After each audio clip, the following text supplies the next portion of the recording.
Et nous allons passer à la dernière présentation de notre session, où nous allons parler des orthophonistes, ou plus précisément du double rôle de l'hypersensibilité face à l'épuisement professionnel des orthophonistes. Je vais essayer de tenir le timing. Merci Edith pour votre présentation parce qu'elle me permet d'enchaîner avec la question de l'empathie en fait, dont je ne vais pas parler, mais qui est une conséquence en fait directe de l'hypersensibilité et donc qui va pouvoir peut-être nous éclairer donc ce travail qu'on a mené avec Caroline Mourcialon qui n'est pas présente mais qui aurait apprécié être là. Donc le double rôle de l'hypersensibilité dont je vais parler un petit peu après. Et face à l'épuisement professionnel, donc je ne vais pas tellement parler de qualité de vie au travail, mais donc plutôt du versant obscur de la chose. Donc c'est cette question du burn-out, j'utiliserai les deux termes de manière indifférenciée. Et donc l'idée étant de comprendre un petit peu si certains traits, comme l'hypersensibilité, peuvent constituer des facteurs de vulnérabilité ou peut-être des facteurs de protection à l'épuisement professionnel. Alors, de manière assez simple, le syndrome d'épuisement professionnel va pouvoir être défini de la façon suivante. Schoefeli et Hall en 93 nous disent c'est tout simplement une réaction psychologique à un stress professionnel prolongé, influencé par le contexte individuel et organisationnel.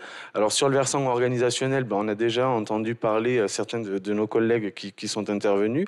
Moi, je vais plutôt m'intéresser peut-être sur la question du contexte individuel et donc de certains traits de personnalité notamment qui pourraient être en jeu. Des chiffres pour qu'on comprenne la mesure de l'épuisement professionnel. En France, c'est 34% de la population active française. C'est 13% qui présenteraient un syndrome d'épuisement professionnel élevé. C'est 44% des femmes qui sont en détresse psychologique et 59% des moins de 29 ans. Donc on a quand même, ce sont des chiffres récents, ce sont ceux de l'année dernière. Alors effectivement, il y a peut-être un effet aussi Covid, post-Covid, qui est encore latent. Mais donc on a quand même aujourd'hui dans notre pays des conditions de travail qui conduisent malheureusement à une prévalence du burn-out et de l'épuisement professionnel qui semble relativement dramatique. Lorsque on s'intéresse particulièrement au syndrome d'épuisement professionnel des soignants, on va voir que ici, ça concerne énormément de monde. En fait, 56,5% des infirmiers libéraux, 48,6% des orthophonistes, je les ai mis en gras puisque en fait c'est le public auquel on va s'intéresser. Mais bon, c'est la même chose pour les pédicures podologues, les orthoptistes, les masseurs kinésithérapeutes. Donc en fait, on voit que de manière générale dans les métiers du soin, alors je n'ai pas été jusqu'aux médecins, mais les chiffres, je crois, sont pas meilleurs. Et donc, on voit bien que, de manière générale, être soignant aujourd'hui en France, c'est s'exposer à des situations, des conditions de travail, des contextes individuels ou organisationnels qui vont favoriser l'émergence, l'apparition, voire en tout cas, l'émergence et l'apparition du burn-out et peut-être donc du coup le fait que ça puisse conduire à des trajectoires professionnelles plutôt dramatiques aussi. Les conséquences, elles sont diverses. Alors bon, j'en ai fait ici qu'une liste rapide. Je me suis intéressé principalement à pourquoi est-ce qu'il faut lutter tout simplement contre le burn-out des soignants. Alors indépendamment des conséquences sur la santé de chacun évidemment, mais il y a aussi en fait des enjeux pour les organisations, pour les structures hospitalières, sanitaires en fait à s'épargner des soignants qui seraient en situation de burn-out. Donc évidemment, ça génère de l'insatisfaction, une volonté de changer d'emploi avec donc des possibilités de turnover, une augmentation de l'anxiété, de la dépression, augmentation des addictions et tout ça en fait qui va contribuer de manière générale à des effets négatifs en fait sur la prise en charge, la relation de soins entre les soignants et les patients. Et donc en fait cette relation de soins dont on sait que elle va être justement primordiale pour pouvoir tout simplement faciliter la guérison lorsqu'il y a nécessité de guérison des patients qui sont pris en charge. Donc en fait Évidemment, tout ça, on l'explique de plusieurs façons. Depuis ce matin, j'ai tous les collègues qui ont déjà fait ce travail, donc des facteurs organisationnels et les conditions de travail, les exigences émotionnelles, les facteurs démographiques aussi, donc le fait d'être un homme, une femme, d'être plus ou moins jeune. Évidemment, tout ça, c'est lié de façon générale. Il y a un mot qu'on n'a pas encore dit, c'est peut-être même un gros mot. En tout cas, pour moi, ça n'est un. C'est le rapport à la déshumanisation des professions de santé qui me semble être la conséquence, depuis tout à l'heure, en fait, on ne l'a pas dit, mais en fait, c'est la conséquence directe du New Public Management qui s'applique en fait aux structures hospitalières, me semble-t-il. Et en fait, c'est un des enjeux aujourd'hui dans notre société. Finalement, quelle est la société qu'on désire. Et bon, au-delà de tous ces facteurs-là, finalement, avec Caroline, on s'est intéressé principalement à des variables dispositionnelles. Je vous présente ici, en réalité, qu'une toute petite partie d'un projet qui est un peu plus large, dans lequel rentrent en ligne de compte, par exemple, des stratégies de coping, la question de la passion au travail. Tout ça, je vais pas le présenter aujourd'hui. J'ai essayé d'être plutôt léger sur cette présentation, et donc, en fait, on va principalement s'intéresser donc à cette hypersensibilité. Vous en avez probablement tous et toutes entendu parler. Donc l'hypersensibilité omniprésente dans les médias d'une façon qui est relativement différente de la façon dont c'est présent dans les recherches scientifiques. Mais cette hypersensibilité, c'est donc lié à ce concept, le High Sensory Processing Sensitivity, qui est en fait un trait de tempérament plutôt stable, qui concernerait 30% de la population, ce qui n'est pas anodin non plus, et qui conduit finalement les personnes qui sont hypersensibles à avoir un traitement sensoriel, donc c'est-à-dire une manière de gérer les stimuli internes et externes qui leur parviennent d'une façon plus élevée que les autres. Et l'idée de cette hypersensibilité, c'est qu'elle est censée être une fonction adaptative aux facteurs de stress, notamment de stress environnementaux. Alors, évidemment, sur le versant positif, on va retrouver un certain nombre de conséquences directement valorisantes ou valorisables, des compétences interpersonnelles plus importantes, une attention sur le plan cognitif, des capacités attentionnelles, mnésiques, une conscience accrue, sur le plan relationnel, une empathie et des émotions, ou en tout cas une manière de gérer ces émotions qui vont pouvoir être accrues aussi, et puis des fonctions visuelles, donc sur le plan de la perception, qui devraient être supérieures. Bon, très bien. Ça, c'est pour le côté positif de la chose. En réalité, lorsqu'on s'intéresse véritablement à l'hypersensibilité, on sait que c'est plutôt un trait de personnalité qui va avoir des conséquences extrêmement négatives. En fait, les personnes hypersensibles vont plutôt exprimer des troubles anxieux de manière bien plus importante que les autres, avec une symptomatologie dépressive plus importante que les autres, un stress perçu plus important par ailleurs, et puis tout un assortiment de pathologies psychiatriques, en fait, donc des types phobiques, par exemple, avec des troubles de la personnalité, parfois borderline, évitantes. Donc, en fait, on se rend bien compte que l'hypersensibilité, c'est loin d'être si beau ou valorisant que ça, puisqu'en fait, c'est un peu souvent ce que les médias essaient de nous dire. Oui. J'en ai pour pas longtemps après, ça va aller très vite. Parce qu'on est déjà à 10 minutes là. D'accord, ok. Donc en fait, il y a plusieurs composantes à l'œuvre dans l'hypersensibilité. On va voir en fait l'effet de ces composantes dans l'épuisement professionnel des soignants. Donc je vous propose nos 4 hypothèses sur lesquelles je reviendrai juste après. D'accord ? Je vous proposerai tout simplement la réponse qu'on a apportée. 600 orthophonistes de genre féminin ont répondu à ce questionnaire et elles vivaient en France et exerçaient en France ou en Belgique. On a utilisé la version 5 de la Procol pour mesurer notamment le burn-out, la satisfaction de compassion, le stress traumatique secondaire et la validation française de l'échelle d'hypersensibilité. Et donc, on a réussi à déterminer plusieurs choses. Premièrement, que les hypersensibles chez les orthophonistes concernent 52,6% des répondants, alors avec certains biais que j'évoquerai juste après, mais on est bien au-delà des seuils qui nous sont proposés par Leonetti, ceci pouvant s'expliquer tout simplement par les trajectoires professionnelles qui pourraient être guidées tout simplement par les propres traits de personnalité qui nous caractérisent. Sur le plan de la qualité de vie professionnelle, en fait, on voit bien que 77% des participantes ont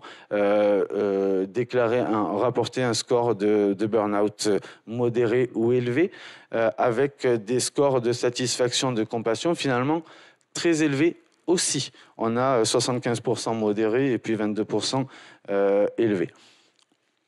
L'idée étant donc de voir si effectivement la sensibilité pouvait influencer les scores, notamment de burn-out. Et effectivement, on voit que la sensibilité va impacter de façon significative les scores de burn-out, de satisfaction de compassion, de stress traumatique aussi.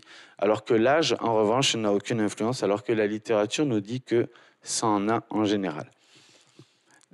Si je m'intéresse juste aux composantes, donc je ne les ai pas présentées, il y a des composantes avec des valences, on va dire, plus ou moins positives ou négatives. L'EOE étant la facilité d'excitation, donc c'est-à-dire le fait de pouvoir être facilement excité par les stimuli internes et externes. Et on va voir que ça va être un prédicteur notamment de l'épuisement professionnel. Mais dans le même temps, la sensibilité esthétique, l'AES, c'est-à-dire la capacité à discriminer de façon fine, par exemple, la sensibilité qu'on va avoir à l'art, en fait, ça va avoir un rôle inverse à la facilité d'excitation. Ça va plutôt jouer un rôle protecteur, alors même que l'EOE va être un facteur de risque. On a fait la même chose pour la satisfaction de compassion et le rôle de ces deux composantes est tout simplement inversé.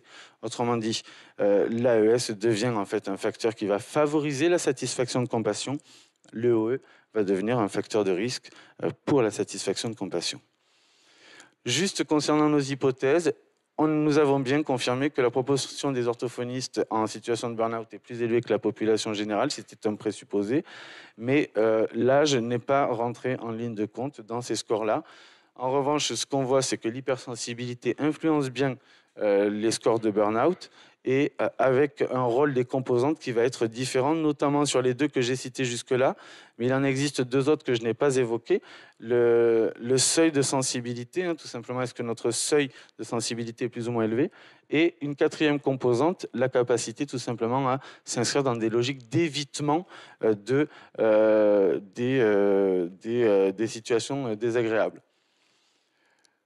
Le burn-out chez les soignants, en fait, on comprend bien, et depuis ce matin, on nous l'a répété, il y a des facteurs organisationnels en jeu, des exigences émotionnelles, l'empathie et l'hypersensibilité en faisant partie, et pouvant, donc, avec ces facteurs organisationnels, j'aurais dû le mettre à l'inverse, pouvant générer de la déshumanisation. L'HSPS devient bien une variable dispositionnelle qui permet de prédire le burn-out. On confirme la littérature, ça favorise le burn-out, mais ça favorise aussi les troubles anxio-dépressifs par ailleurs. L'AES, on notera que ces effets sont relativement contradictoires dans la littérature et donc chez nous, on voit bien qu'elle favorise la satisfaction de compassion et qu'elle réduit le niveau de burn-out. Néanmoins, attention, donc effectivement, tous les auteurs ne s'accordent pas toujours sur ces conséquences directes.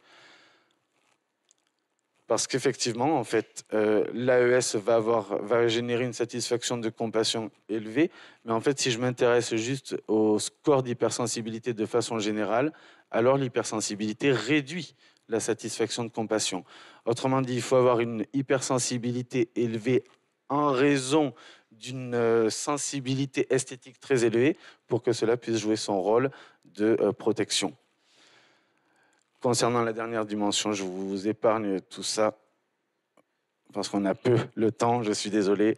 Donc, population de convenance avec un biais de sélection, effectivement, vous imaginez bien que lorsqu'on met hypersensibilité et qu'on se considère soi-même comme hypersensible sur un questionnaire, on va peut-être plutôt avoir ces gens-là qui répondent au questionnaire.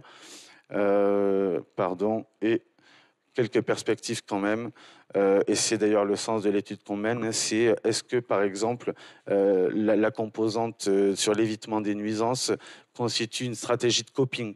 C'est une des questions qu'on se pose.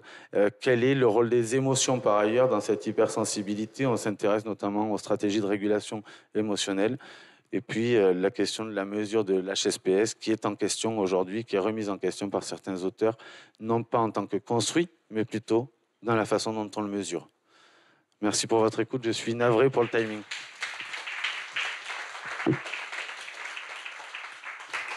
Merci beaucoup, Jimmy. C'est un exercice redoutable. Hein. Donc, sur un sujet tout à fait original, enfin en tout cas méconnu, aussi bien par rapport à la population étudiée que par rapport au concept que vous avez introduit. Donc, c'est tout à fait passionnant.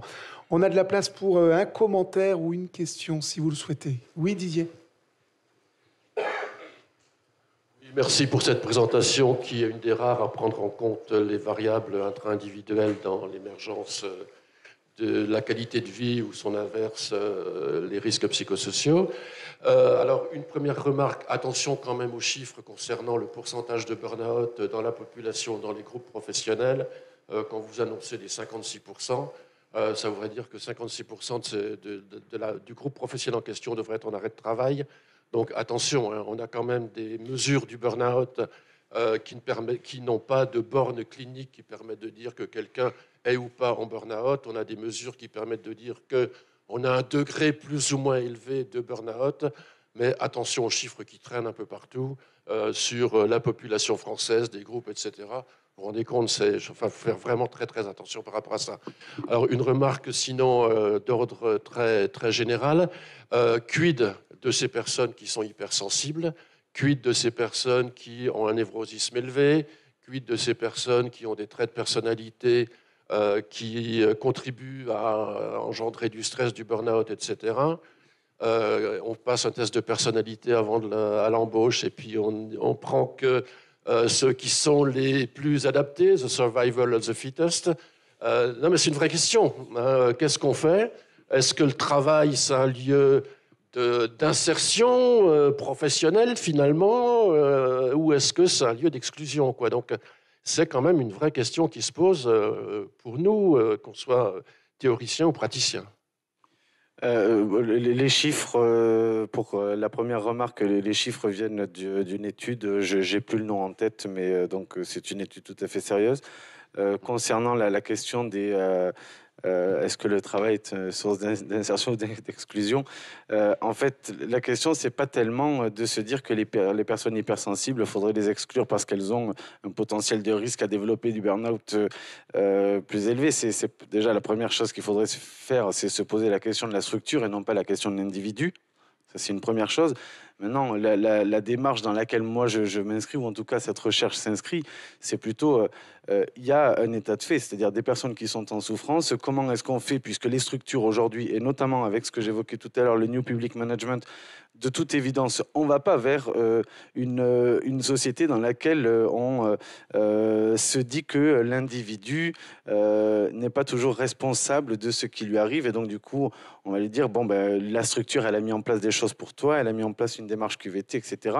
Donc, en fait, l'individu, lui, il se retrouve pris en étau entre, d'un côté, ce que la structure fait apparemment pour lui, et puis ce qu'il vit véritablement, c'est-à-dire une situation de souffrance qu'il n'arrive pas à dépasser.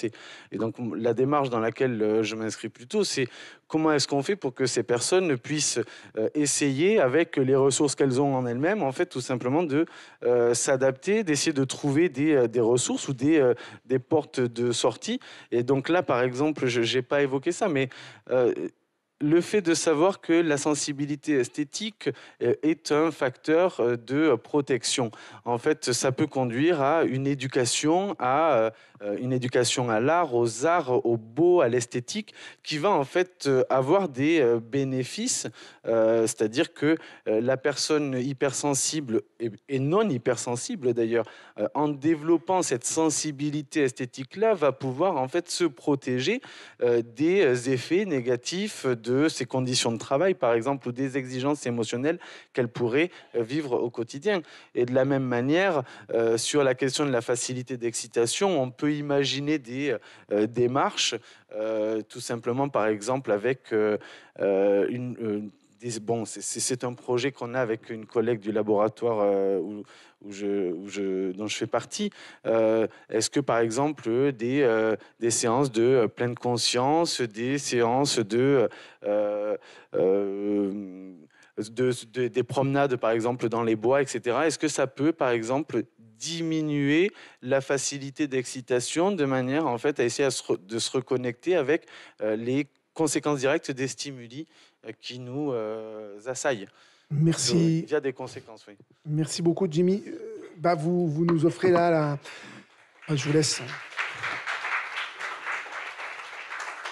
Dans les pistes que vous proposez, il faut mesurer. Donc ça, il faut employer des outils de mesure pour pouvoir le faire. Voilà. Eh bien, ça sera l'objet de la deuxième session.